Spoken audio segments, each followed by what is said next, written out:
I'm Lee Fanwick. Today is January 11th, 2010. I'm here interviewing Joan Lapin for our Stanford Jewish Historical Society Oral History Project. And Julian Reitman is our video camera. Thank you, Joan, for allowing us to come into your home and doing this, because it's a project, I think, that will live. If anybody's interested what happened in New Canaan, certainly your history in New Canaan is different than the history of Jews in Stanford. I see your mother and dad were both born in this country. Yes. Where did their parents come from? Brooklyn, I believe. And your father was born in Stanford? No, he grew up in Stanford. He I'm not grew up in sure at what Stanford. age he came to Stanford, but he was born in Brooklyn. And when, do you have any idea about when your parents got married? I actually have their ketubah upstairs with the date on it. Well, let's see, my age is 75, about 80 years ago. I don't have the exact date. And what brought them to New Canaan, where there wasn't certainly a big Jewish community? Well, they heard of a grocery store that was for sale. Uh-huh. My mother was living in Brooklyn at the time. My father lived in Stanford. I don't know what age he came to Stanford, but I know he went through middle school. Burdick. That was probably the only middle school that there was. Yeah. And graduated probably from Stanford High. No, he never went to high school. He never went to high school. No. So, now what was your question again? Did I go circumvent it, or? What? Oh, what brought them here? Yes. Well, they met at Grosinger's, which I always find very amazing, because my father was not what I considered a real outgoing person. He was very warm, but for him to go to Grosinger's just seems so strange. And my mother's family was so poor, I don't know how they afforded to send her to Grosinger's, but that's where they met. And They got married, and where did they get married, do you know? where? Yeah, At her home. in Brooklyn? I believe it was Brooklyn.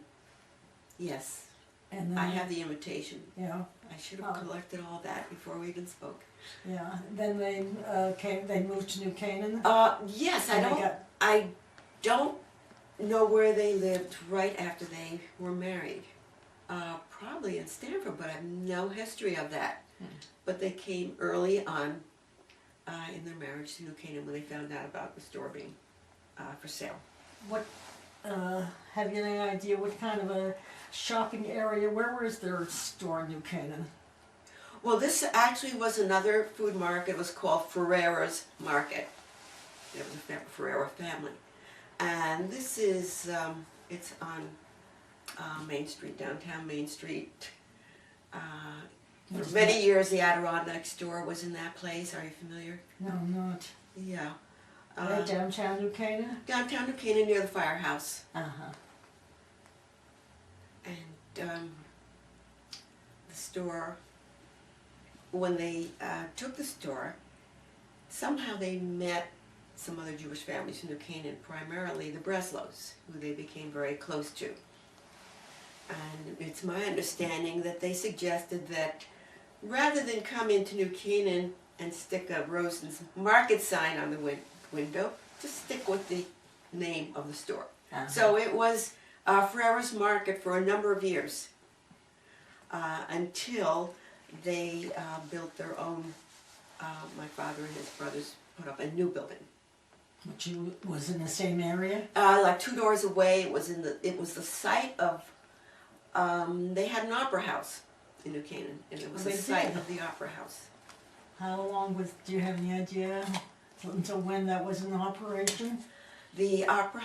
Yes. I don't, if you want me to refer to some of my notes, I'd be happy to. I have information in my notes here, and pictures, and also pictures when our store first opened. We'll include that in the video. Pardon? We'll include that in the video. Oh, yeah.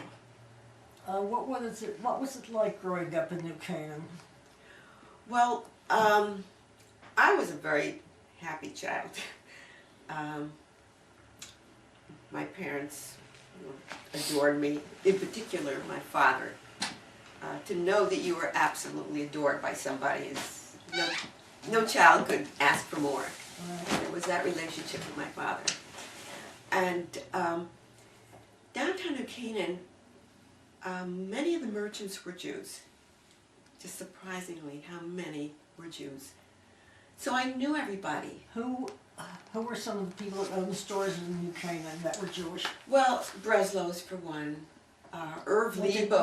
What did They had a stationery store. they had a station? But it was toys and cigars and, you know, everything back then. Newspapers, Right. You might call them newspaper store. And Lebo? Irv Lebo had a shoe store, but that was later on. There was a Jägerwald. He was it was a cleaning store, but he was a very fine. Who was that? Jägerwald, and he was a very fine tailor, and they used to refer to him as a tailor for the stars. I mean, there were a lot of famous people who lived in the area, and he was the one who did their tailoring. Did you graduate from New Canaan High? I graduated from New Canaan High, yes. And I was just, you know, I can't, there are so many people who, Jews that were in business here. There was, But how many Jews would you think was in New Canaan at that time? at that time, I can't even, New Canaan itself was very small. I remember when I was in elementary school, the town was about 4,000 people. And I think, not all, but I think most of those in business actually lived in New Canaan. Did you ever encounter the anti-Semitism in New Canaan?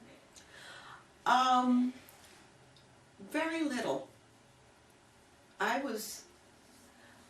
just felt like I knew everybody in town, you know, especially all the Jewish. Yeah, I right. could in and out of stores, and there was Izzy's place. He had like a tavern, but it was a real meeting place, and he was a well-known character in New Canaan. He had twin daughters, Izzy Cohn. Oh, Izzy Cohen.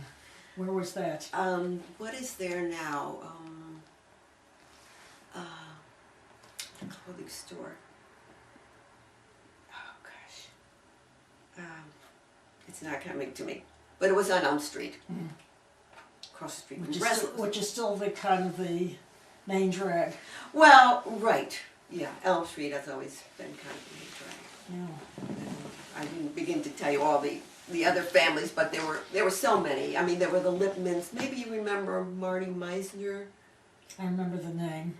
Well, he married Betty Lipman, and her parents had an antique/junk store a few doors up from our store.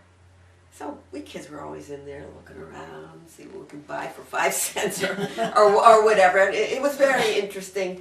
But then when they retired, the Lipmans, their daughter and son-in-law had their own business. Well, actually, the son-in-law. He had an Army-Navy store, and then it turned into a very, very nice men's and boys' clothing store. That was also in New Canaan. Yeah, that was very close to our store. All right, so you were asking me about whether I had any problems with anti-Semitism. I, as a person, did not go boasting in any manner that I was Jewish. Everybody knew. I mean, it was Rosen's Market, and there were very few instances. I had one that stays in my mind, and I don't know why. Well, this one was pretty repulsive, I thought, because I was a little girl and we lived near town, about a half mile from town, and one of the cross streets was a neighborhood. It was all Italian families, and I had some friends there, but there were some people who I suppose didn't like me, and somebody spat in my face one day. But that is the only thing that sticks with me. And I wouldn't say it was rampant in New Canaan. I think it was probably like most of America. You would stay. Did you stay on the school on the Jewish holidays? Yes. Was there any, from the teachers, was there any, No, there was no problem. was never a problem? And Did you have many Jews in your high school class? in my class, we started out with 3, myself and 2 Breslau boys. And then in high school, Mr. Jagerwald's brother-in-law moved to New Canaan, and he had a daughter. And we became very close friends. We're still close friends now. I never really had, well, I shouldn't say I never had a Jewish friend. One of the stores downtown was a hardware store. It was called Murray's. It was a Murray Lehman.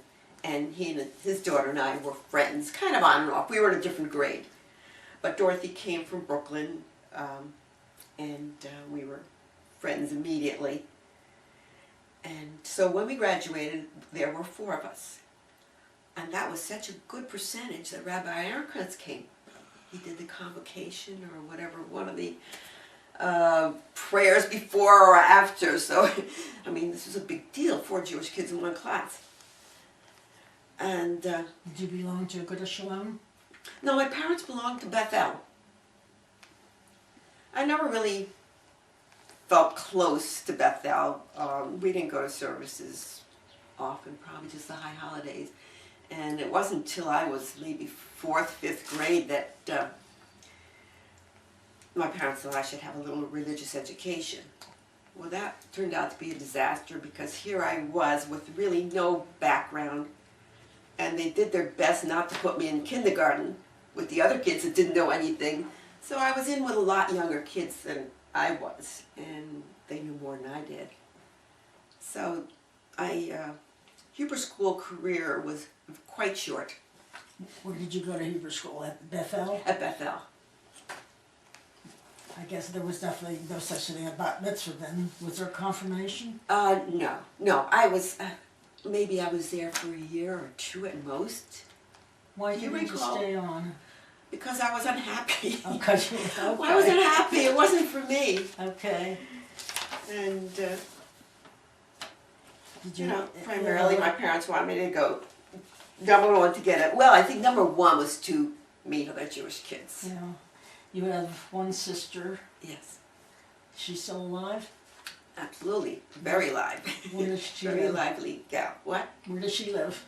Well, she has 2 homes. She's right now at her home in Vail, Colorado, and they live outside of, they live in Villanova, you know, outside Philadelphia, when they're not traveling, which is a lot. And your children, you have children? I have 3 children. Where are they? Yeah. Well, I have 1 daughter in Torrington, and our son lives in Sharon, Massachusetts. He's quite observant, and there's quite a very observant community there. And our oldest child, Lauren, lives in Concord, Mass. Did you go on to college after high school? I did go on, I went to UConn, but I was already engaged. So I went because I guess I wanted to know what college was like, and my parents had always dreamed that I would go to college. But since I was engaged, Harvey would either come up or I'd come home on weekends. So I really didn't get the college experience. You don't get it unless you're unattached. Right. And when I finished 1 year, my father became quite ill. He had cancer, multiple myeloma. And Harvey really did not want to be in the grocery business because he had been in the grocery business with his father for years, and that did not go too well. They just had different ideas on everything. But my parents asked if he could come to our store for a while. Where did Harvey have his business? He was also It was downtown Stanford. Oh, he was in the grocery store also in downtown Yes, Stanford. but that wasn't his dream of a career. He actually had his dream career when we met. But What did he want to do? he's a draftsman, Uh, and he had a job that he loved. But he got a whole package with me. He got my mother, the bookkeeper, my father, who was bedridden at that point, and or most of the time, and a grocery store, which was the last thing he wanted to do. And instead of it being a temporary affair, we were there. He was there for 30-odd years, and then we retired.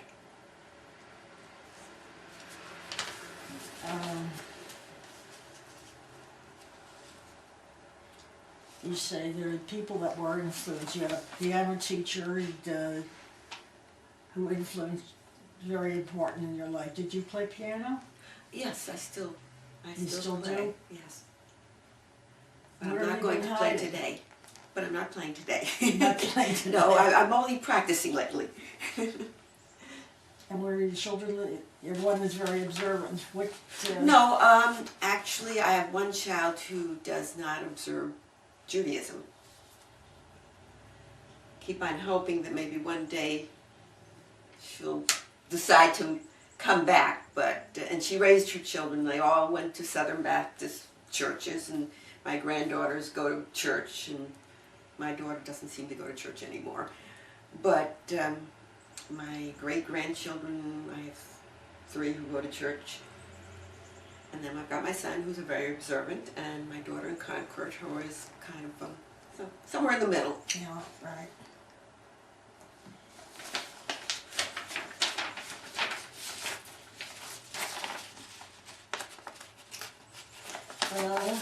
Have you and Harvey been active in many organizations? I know Harvey was active in the Boy Scouts. What about you? Well, I was very active in Hadassah, weren't we both active at the same time? I was recording secretary of Glasdale's group, and on the board for a number of years. What, was it just a social reason, or you were interested in supporting Hadassah or Israel, or? All of the above. But it was more to support Israel and Hadassah. My parents were, we grew up knowing that this is something important. This is what you do. Yeah. And as I can remember, Arthur Schick, I think they might have had meetings here. They had meetings in different homes, especially when the state of Israel was, just being developed, and there was fundraising in New Canaan among the Jews for the state of Israel. I know you never feel that the Jews in New Canaan were that involved, but they were. They were. I don't know about the current Jewish population here.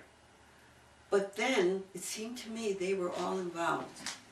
I know the Breslau's always tried to get a congregation going in New Canaan, but somehow that never developed. They did try. Growing up, there were services in the Breslau's basement. The Breslau's were 2 brothers and their families, and they had an adjoining house. And services were there. There was no rabbi, but a male would conduct services. And I also recall there was one storefront or someplace downtown where I remember there were services. Oh, really? When was that? I would say in the late 30s, maybe early 40s. But never got really a foothold. No, nothing ever got a foothold. Even the Jewish group, which I was one of the founders of, we've been in existence about 42 years now. There, over the years, have been a couple of attempts, but they weren't, no one picked up on it. I don't know how many of the Jews here belong to a congregation that's elsewhere. So, What's your mom and dad like? what were my mom and dad like? Were they observant Jews? Not really.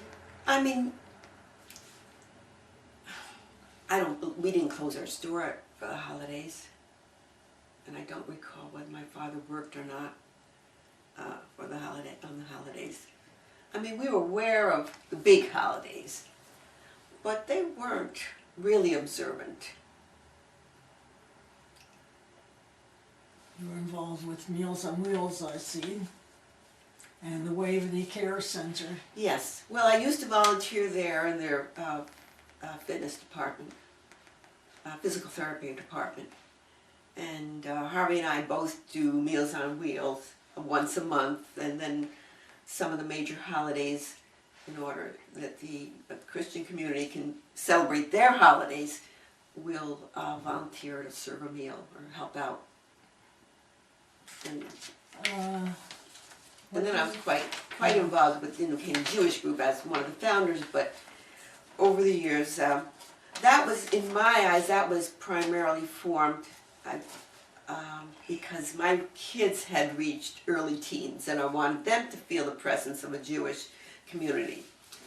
And I'm not sure it did it, but the organization has continued. In fact, we're having a potluck supper in a week or two, and we had a big 40th anniversary party, and many of the town officials came. It was really a beautiful affair a couple of years ago. Have you yourself been to Israel, or your children have been to Israel? I have, yes. Well, my son has been to Israel. Trying to remember,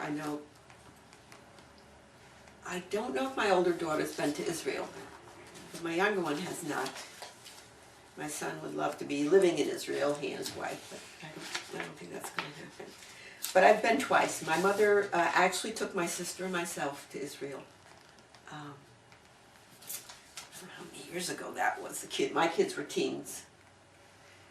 And then my sister's daughter married an Israeli, and although they married here, they had a reception in Israel, so that was my second trip. Living here or in Israel? Well, unfortunately, that marriage did not work out too well, so she is here. Yeah. And he is here sometimes, but her husband most of the time in Israel. And your grandchildren? Are they observant, or? Trying to think who is observant. I would say they're not particularly observant. Well, my one daughter, who has married children, so I have great-grandchildren, none of them, they know about their Judaism, because my granddaughter, I'm sure she has filled them in, but, they think it's important for their kids to know their background. When you say your one son is observant, yeah, and he would even live in Israel, what made him so observant? Was he influenced? Well, when he was in anybody? graduate school, he lived in a Lubavitch community. Where? It was Pittsburgh, and it was a Lubavitch neighborhood, and so he kind of got pulled in, and he went on a program when he graduated in Israel. It was called Live Note, and he lived in Svat, and they were doing some digs, but they also went to classes. So that influenced him. Oh, definitely. And from that point on, he was only interested in meeting somebody who felt the way he did. So his children. And he has one child. Are we running out of?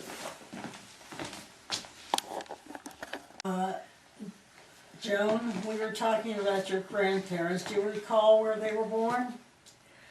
Oh, well, my mother's parents were born in Romania, and my father's parents were born in Russia. But I don't know, the cities, and I couldn't. Do you have an idea about when they came to this country?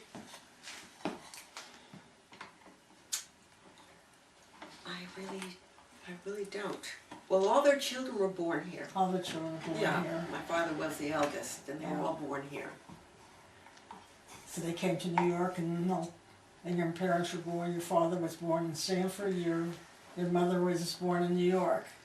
Yes, my father was not born in Stanford, so I don't know if they lived in Brooklyn for a while. He was born in Brooklyn. But I only know of all the years they lived in Stanford because even my father's father had a little grocery store in Stanford. Do you know where it was? Yes, Myrtle Avenue, and they lived above the store. I know just where it was. But later on, when they retired, they lived in New Canaan. One of my father's brothers had some real estate, and they lived in a house not, I would say about a half a mile from where I grew up. Until I was 12 when we moved here to this house. Prior to that, So you lived a short while in Stanford? No. They, when my father's parents retired, or my grandfather, I don't know if my grandmother was in the business, I don't believe so. At some point, they did move into one of my uncle's apartments in New Canaan, which was not far from where I lived. And it was great having my grandmother there. Yeah, right. You were very fortunate. Yes, I mean she was a very sweet lady, and I don't know if she cooked, because it seemed to me I'd get there and she'd give me a spoon and she'd say, "You could have a spoon of peanut butter." And then or it was peanut butter and jelly sandwiches. So maybe it's because I love peanut butter. Was there ever any influence of Jewish cooking in your family? Not a lot. My mother was a good cook, but I don't think she was an influence in my Jewish cooking. I mean, I do some Jewish cooking because I choose to and I like it. Yeah. There was nothing like Mamaliga. That was a Romanian thing that I grew up with. I don't remember anything like that. No, huh? No, I really don't. You want to show us some of the pictures I think that ought to be included in this and tell us about them? Well, these pictures are primarily not.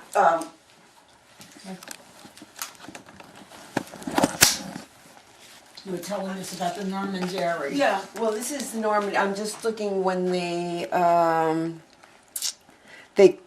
original family came from, that says Vilna, Russia, and in about 1914 they moved to New Canaan.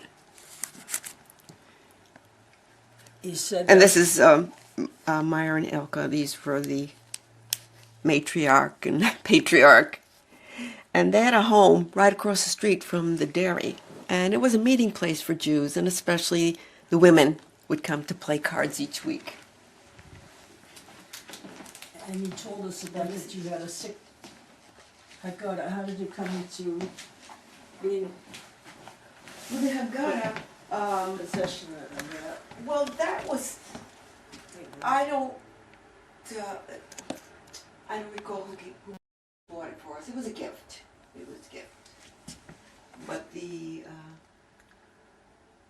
Israeli Declaration of Independence, as you're viewing it now, was a gift from Arthur Szyk to my parents. And it was at the time, obviously, of the coming of the State of Israel. I want to ask you about it. Let him talk about the Szyk. I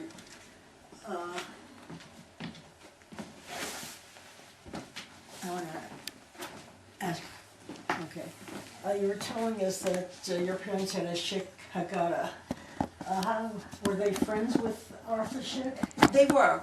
Well, Arthur Szyk and his wife were customers at our grocery store. Did they live in New Canaan? And they lived in New Canaan. And they, they saw more of each other when there was fundraising for the State of Israel. What else were you aware of any other artwork that he did? At that time, I had no idea of all the work that he has done. I mean, I've since seen some, but I had no idea that he was so well known and prolific and did so many interesting and political cartooning, actually. He did political cartoons? Yes. I can't really go beyond that, but I remember going to an exhibit where I saw that, and I was really quite surprised. I thought all his work was more religious illustrations. I wasn't aware of that. Pardon? So there was a lot more to that. Okay, I know you wanted to speak about Ida Davidoff. One very interesting thing about Ida was when I was in elementary school, they actually had religious education. And once a week, somebody from each faith came in and had a class. Ida Davidoff? Ida was our teacher for our few Jewish children. Did she live here in New Canaan? She lived here in New Canaan, yes. As I say, I would have to read all these notes to give you the history on what happened, how they had a hard time, buying a house here. But what was the problem buying a house? Was there some... Well, because they were Jewish, and her husband was... This was the Davidoffs? Yeah, Dr. Davidoff. He was the world-renowned brain surgeon. I wasn't aware of He that. was like one of 9 children, and the only one to go to college. He had a full scholarship to Harvard, and she was going to she was going to Simmons, which I guess became Radcliffe, and I think she worked for the newspaper at school, and she was sent to interview this young doctor who had appeared on the scene. I don't know exactly the location, although I do have it written down. And that was when they met each other. And they tried to buy a house when they got married in New Canaan? Mm-hmm. I don't know how long they'd been married when they came to New Canaan. They were... Nobody would sell to them, or they weren't... They This was had a kind of hard an time. unwritten law. You couldn't buy a house in New Canaan. I know my parents had no problem building this house. My parents built this house. But they bought it, the land was owned by some Weissman family in Stamford. This whole area, these 2 streets. Because Gray Street, from what I understand, was named after the secretary of one of the Weissman brothers or Weissman family. And Crystal Street, the Weissmans and the Crystals are somehow related. And so that's why the next street over is Crystal Street. Was that Phyllis Crystal's family? Do you know? No, not Phyllis. Once again, I would have to refer to my notes here because I know who it is, but I don't remember what her first name was. That's interesting. Yeah, so they owned a good deal of the property here. What else do you recall?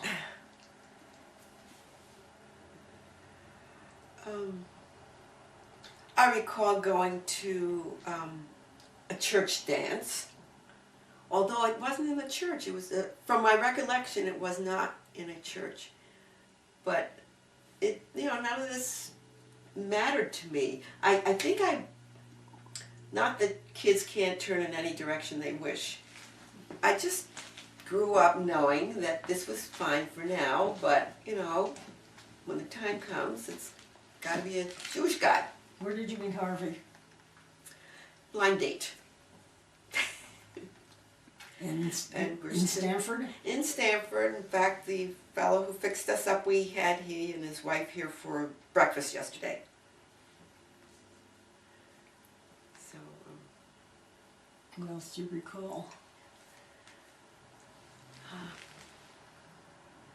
I know I'll think of a lot of stuff when we're through talking here. We were married because my father was so ill. We were married right in the backyard here. Rabbi Aaronkrantz married us. We have a little patio out there.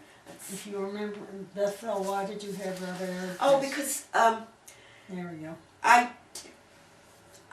don't know how long my parents were members of Bethel. It seemed to me quite a while. But when I met Harvey, his parents were, his parents were members of Agudath Shalom. But now I know. Now I can remember why we drifted over there, because Judy Bragan, Rabbi Aaronkrantz's first wife. Yes. We were good friends of her and her mother. Judy's mother actually had a lingerie shop in New Canaan. That. Her mother had a lingerie shop in New Canaan, downtown New Canaan. So that was one more Jewish store. I mean, there were so many. Right. And they were just good friends. She and my sister were really good friends. And I think I must have been in high school when Rabbi Aaron Krantz came upon the scene, and there was a youth group, and for 1 year I was with that. So we didn't have any, there was no really particular love of what, you know, the rabbi at Bethel. Oh, what's his name? Can't think of his name. So you got married in your backyard. Yeah, and so there was even my parents, well, my mother drifted also over to Agudath Shalom because she liked Rabbi Aaron Krantz.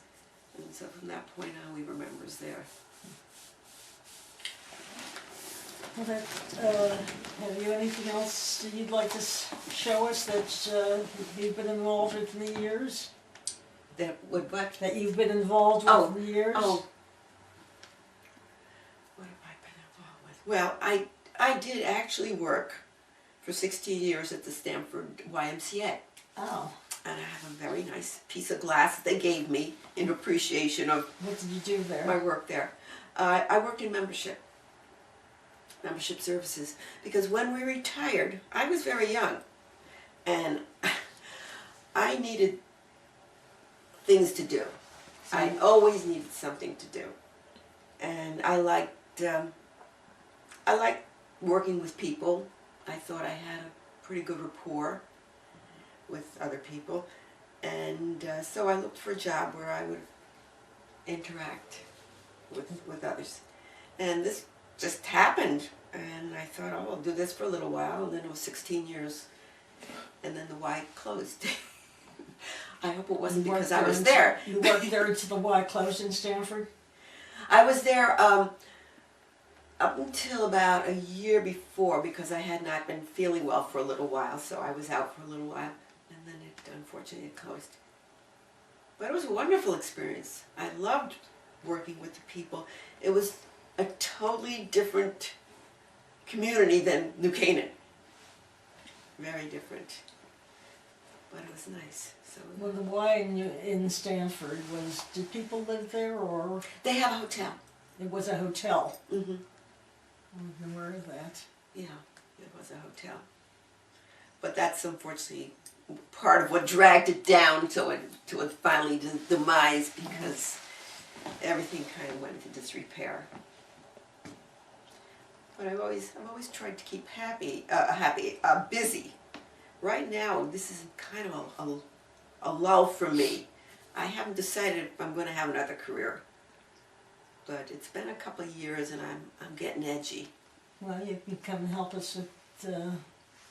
I've sometimes thought about coming to the Historical Society. It sounds kind of interesting. You can do some more interviewers. Well, Joan, I want to thank you for allowing us to do this, and we will give you a... It's been interesting. I have delved into some of the past and kind of remembered things or learned things that I didn't know about. And I'm sure there'll be, I'm afraid when you leave, I'm going to think of tons that we didn't cover. But it's, for me, growing up in New Canaan has been a plus all the way. About your piano teacher, she was a big influence on you? Well, actually, you had, before interviewing, you had Yes. asked me people who had influenced me in my life, and it was kind of hard. I'm trying to remember who actually did. But there were a few people, and I did not write down my father, but I think that I am so much like him that was definitely an influence. People used to think I was like cloned. We looked alike, we had the same temperament, and I thank him for all those wonderful attributes that he passed on to me. Because he was... la difference. And then I mentioned an aunt. My mother's sister had no children, and they lived up in the Catskills. And these were next to my parents, my dearest relatives. And my aunt loved to garden, and I learned a love for gardening from her. As soon as I got up to their house in Liberty, I would be out in the garden. And another interesting thing she introduced me to was letter writing. My aunt had, I don't know who all these people were, but every week she wrote letters. And to this day, I still like writing a letter. I don't think email or any of that other Facebook just doesn't do it. It's that personal touch. Yeah. There's something about writing a letter. And So- Well, you just talked about your piano playing. oh, that's it. And then one of the things that I do love is playing piano. I took lessons from the time I was like 5 years old right until I got married. But my, I think it was my third and final piano teacher was David Rubinowitz, who happened to be the organist at Temple Bethel.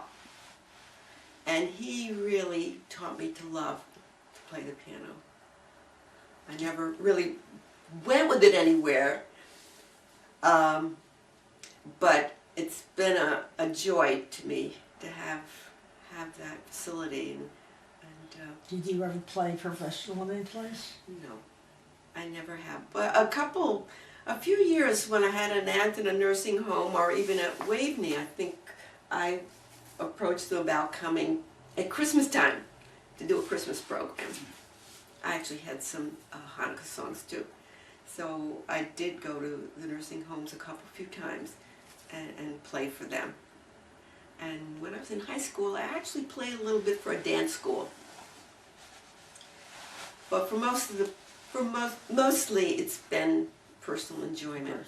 And to this day I do enjoy. It's mostly practicing, but I still enjoy it. And I have it all, and I have to just thank David for that, because he did it for me when it came to piano. You were also involved with the choir at Bethel. Well, choirs, and I've got a shalom. I just left the choir to go to shalom.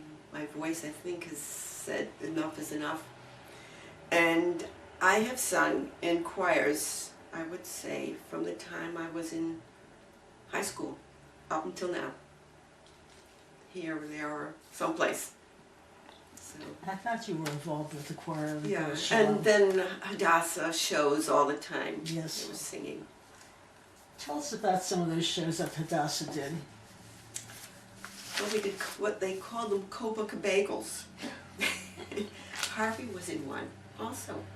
He was wearing a grass skirt, in fact. No, that was Ross. That was Ross in a grass wearing- skirt? Yes, I wouldn't wear no. You I must wouldn't have had wear- a grass I don't look. Anyway, they were just, it was, I mean, I can't tell you much about it. It was a lot of fun. Edith Lehman, I don't know if you recall No. Edith. Yes, I do. Lucille Gerber was the Lucille, well, it wasn't professional Gerber director. though, that was her maiden name. Yeah. They Lucille were King's both very director. involved. Do you have any of those programs from that? We No, got but I have some pictures. photographs. We got pictures. I have pictures. Those ought to be included in the archives. Well, if Could be. when, Could be. okay, so I think now that I've told you about all these little extras, which we didn't touch, Harvey's got lots to say, but I'm going to What? pull out those pictures. I have a lot I could Well, say. well. I'm not going to. Oh, you have the form that I filled in? You were going to tell us about the grocery store. It was very difficult in the early years because I came, my father had a grocery store in Stanford, a very large store in fact. It happened to be the first supermarket in Stanford. Oh yeah, where was it? It was on Main Street near the Rialto Theater. It was called the Big Chief. And when that store opened, they had parades in What year was that? That was in 1934. During the And 8 Depression. months later, the store went bankrupt. And that's when my father had a habit of buying stores that were in trouble, that were bargains, and building them up and selling them. And this was about the 5th store that in my lifetime that he had bought and sold stores. And this one he kind of got stuck with, and he just got involved with it. It was broke when he bought it, and turned it around and turned it into a very successful business. But in 1943, while the war was on, he had tumor on the spine. He was in terrible pain. And on the day I turned 16, that was my last day of high school. I hadn't finished my junior year, but I had to go to work. And so I ran the store until he came out of the hospital. And then I went and got my GED and went into the Army, and I said, thank God I'm out of the grocery business. And in the Army, I went to Japan, and we got to the 4th replacement depot, and I never left the depot. They put me right in the PX. And I said, I can't believe it. I wanted to get out of the retail business, and I'm in the PX. Where was this? This is 1946. Where were you, in Japan? In Japan, yeah.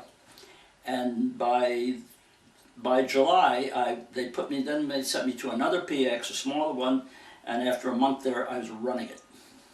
I was managing the PX, and it was an absolutely dream job because it was at the depot where all the incoming troops that were going to Japan and Korea were coming in, and we do one landmark, you know, was like a gold rush, the business we did in that store. I would go through 200 cases of Coca-Cola a week. Where in Japan was this? Was it in Tokyo? This was south of Tokyo, was the 4th replacement depot, and a little village called Sagamiono. That's not going to mean a thing to you, but it's called Camp Zama now. It's still there. Camp Zama is still a going concern. Camp Town? Camp Town? Zama. Camp Zama. Camp Is Zama. the name of it, yes. All these years. But when I was running the PX, I was 19 years old. As, So anyway, as a GI? as a GI, because there were no civilians hired to do that. I had Japanese working for me. I had 16 Japanese in help. And I ran the tailor shop and the barber shop, and managed the MP headquarters. We had a barracks for the MPs, but with one long building, and also the quartermaster was in there. We had all the supplies for the unit that were in there, and that was all my responsibility.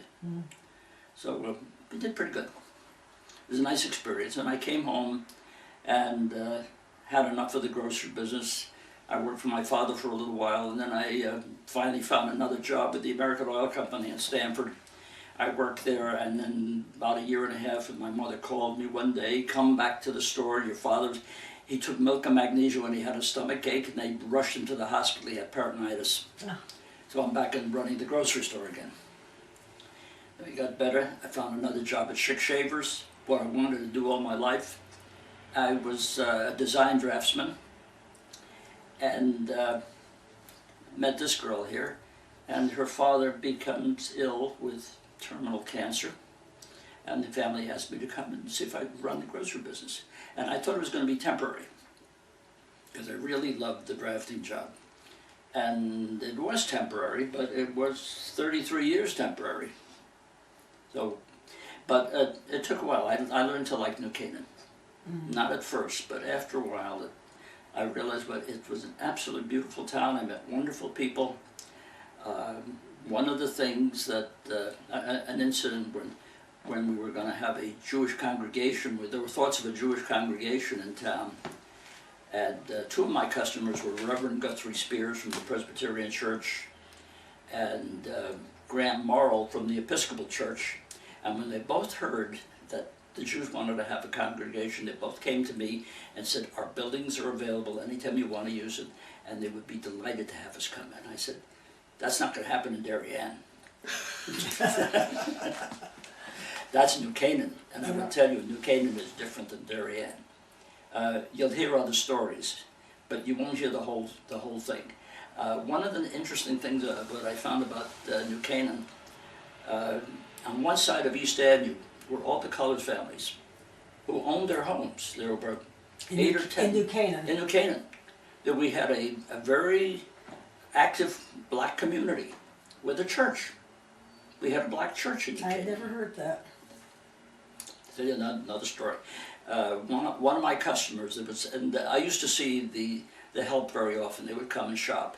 And there was one colored lady, she did retire, and her employer bought her a house in town, so she could live there.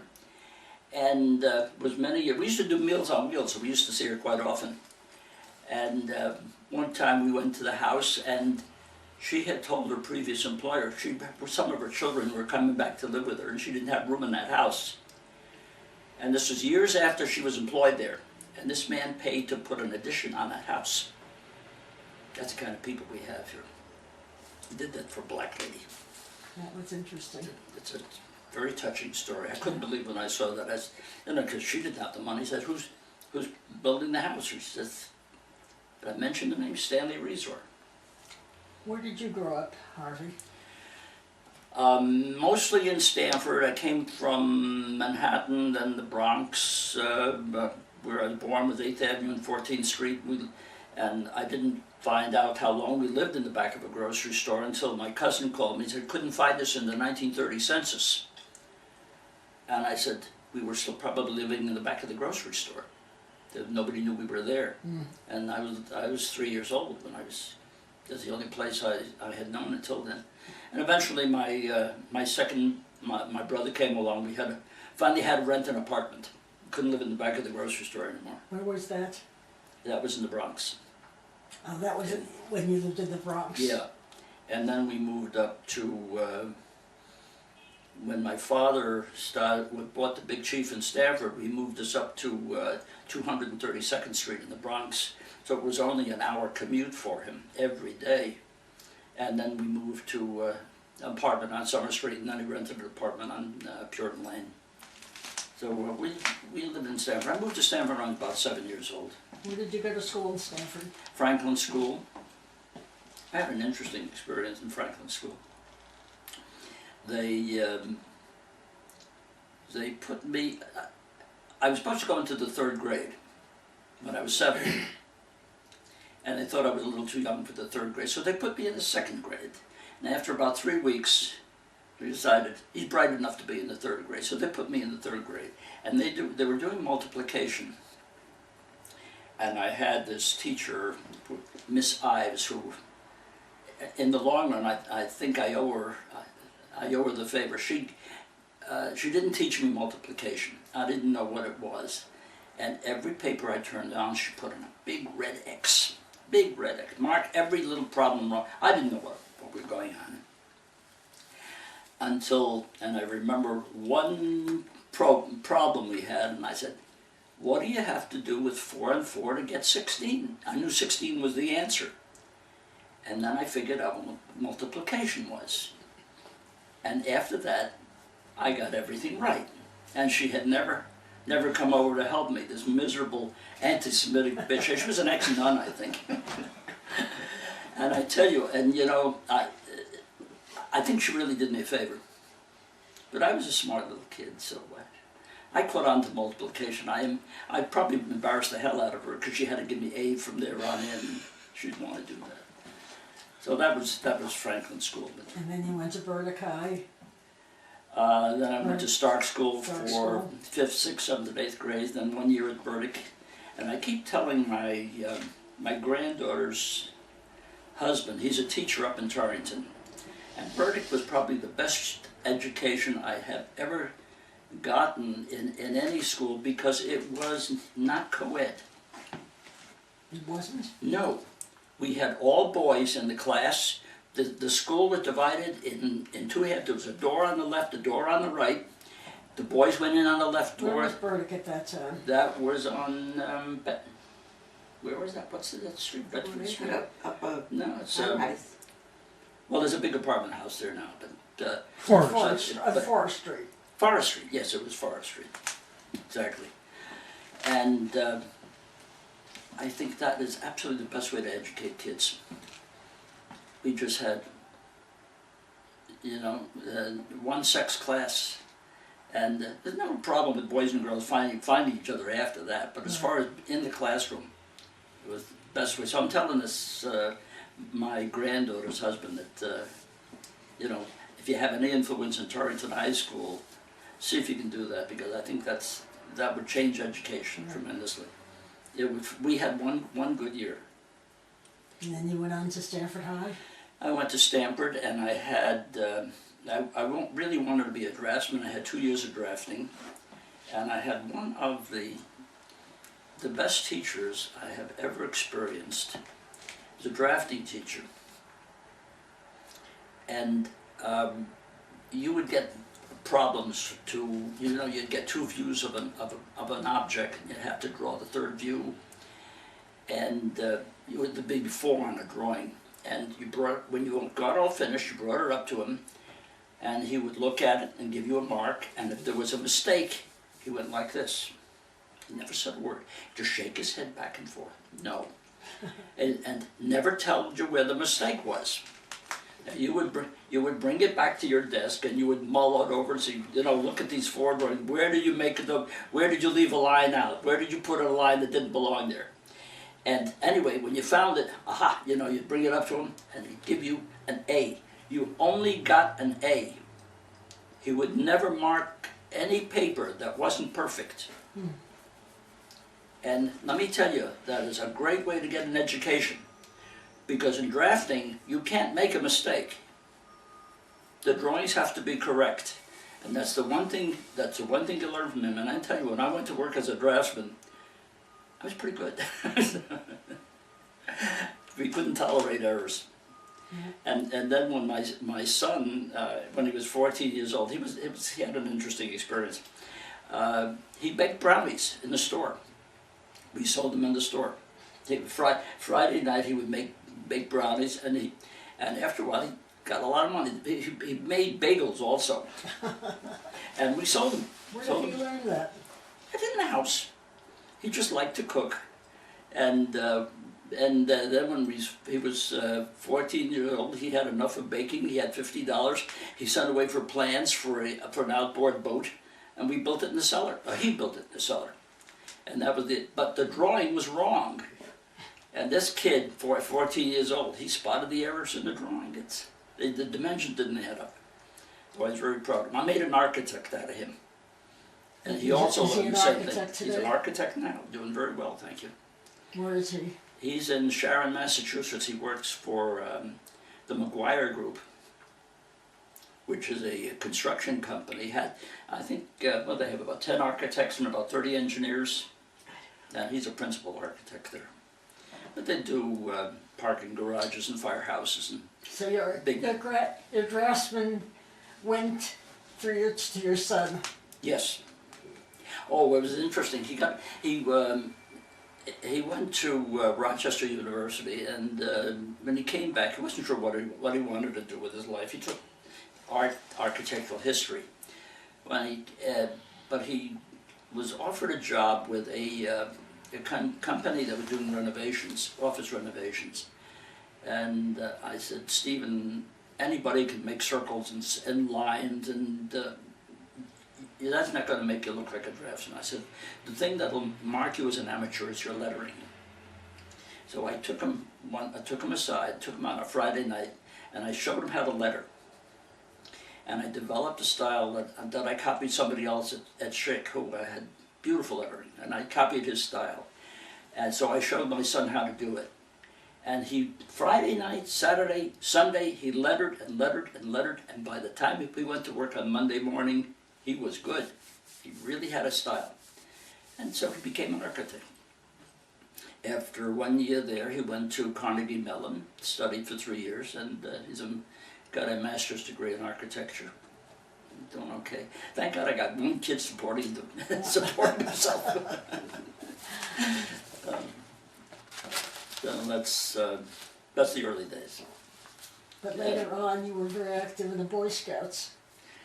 I was an assistant scoutmaster with Ross for 1 year, but we had different views on scouting. And I thought scouting ought to be a lot of fun for the boys. Ross thought it ought to be like the German army. That's right. He was tough. He was tough. And he had one scout that he just didn't know what the future for this boy was going to be. He was so bad as a Boy Scout, so he became a senator. Who was that? Joe Lieberman. Oh. Joe Lieberman was 16 years old, and he didn't think much of him as a Boy Scout. He said, he'll be all right. So, but I couldn't work with him as a scout. I worked on the committee with Bob Redness. And so I was involved for a couple of years. We had a few good years in scouting, but not, I mean, we were friends, and I wanted to stay friends, but I couldn't do that if I was his assistant. That wasn't going to work. Ross was tough. Yeah, I was a little too heavy-handed, I think. Yeah. And but we used to go camping a lot. But remember one incident, he used to get so annoyed about, on camping trips there'd be about 20 or 30 kids, and maybe 5 or 6 parents would show up, and he would be so upset about, the number of people who were not involved. I said, why don't you just enjoy the people who are here? Were you ever involved with that? You seem to know something about it. Yes, my son was in Trip 15, Yeah. and he couldn't take Ross either. He joined the troop up at Temple Sinai. Well, Yeah, Ross was tough, too tough on the boys. Yeah, I mean, he took a lot of the joy out of. That's right. Yeah, and I'm not sure this ought to be recorded because we were good friends, but. Well, I think that's part of. I know my son it was a different Lewis, approach. when he became an Eagle Scout, Did he he? couldn't at Temple Sinai. He couldn't do it with Ross. No. There were some kids who were there, and they seemed to thrive on it. So it worked well for some kids, not for a lot of them. My son couldn't take him either. I remember one incident I had with scouting. It was funny. There was one kid. He had to pass second class scouting, and second class map making. Pardon me. So he made a map. And because I'm from New Canaan, he made a map of a little park in Stamford, and I said, I know where that park is. I know what it looks like, and I said, I don't think this is a very good map. I said, but if you tell me this is the best you can do, I'll pass you on it. I said, now is this the best you can do? And he said, no. I says, now you go out and get me a map that you can be proud of. And he came back the next week. And every shrub and every bench and every little thing and it was absolutely a work of art. And I passed him on it, and I think that kid learned something from that. And that was one of my great moments in scouting, where I challenged the kid, and he really came through. He became a school principal in Stanford. Well, I'll take some of the credit. That's good. Yeah, I think he learned from that. What happened to Joan? Joan is here. Oh, okay. I didn't want to You're there. interrupt. Joan, did you find those pictures? I did. But- I didn't think I was going to, but I said, what do I have them filed under? That was the hard part. Okay, watch the cord. Oh, is this turned up? You know it's on. But I'll tell you another funny story. Okay. Go ahead. This was also one of my customers, and he became the principal of Burdick Junior High School, and lived in New Canaan. His name Who's was this? Shelton Hubbard was his name, and he said one Saturday morning he comes in the store, and I will tell you, not everybody thinks this is funny because the minute they hear the word Jew, they get thin-skinned Right. and irksome. But he came in the store one Sunday morning. He said, I got to tell you about a conversation I had. We were playing poker Friday night with his cronies. And one of them makes a comment. He says, did you notice the number of Jews that are moving into town? And he says, well, if you guys raise the prices of your houses so high that only Jews can afford them, that's what's going to happen. And I got a kick out of that, but I tell the story. Not everybody thinks it's funny. So No. but Jews were starting to move into New Canaan. This is Hadassah's show. I don't know whether it was a fundraiser or... I think No, it we just was. put out It was a We fundraiser. had a fundraiser. Copacabana. Yes, we had a. Do you remember Lucille Gerber? She was really good. She was a pro. Ross Gelb, Lucille, her maiden name was Joan Lucille Gerber. Lapin, She's married to Rosalie Hutter. That was just when I King. Her name when I was came King. here. Yeah. I wasn't really involved. Go ahead. Yeah. The one I with the can't begin ponytail, to- I can't think of her name. She used to do all the dancing. Oh. This is a- yeah. I wonder if these are all the same She was show. married Let's to, see. Yeah. Let's she was see. choreographer. Harvey is Yep. back here. He's wearing some kind of a little short skirt Mm, and raw could be, scalp. Could be. And I can't think of the names of the others. Yeah, did you Pomerantz, take she this? used to dance with Pomerantz. Oh, and this That's is Gloria Lapin on Joan the back. Lapin again, doing some kind of Which an one's oriental And the dance bottom or laughing on the ceremony. far left, Oh, yeah. and you can see Joan. Gloria Lotstein, Oh, yeah. B.S. This Scott. is the choreographer. Joan Lapin, and I don't That's know Ross who that Feldman is. Center, isn't it? This is between the Yes, it acts. is. Yes, it is.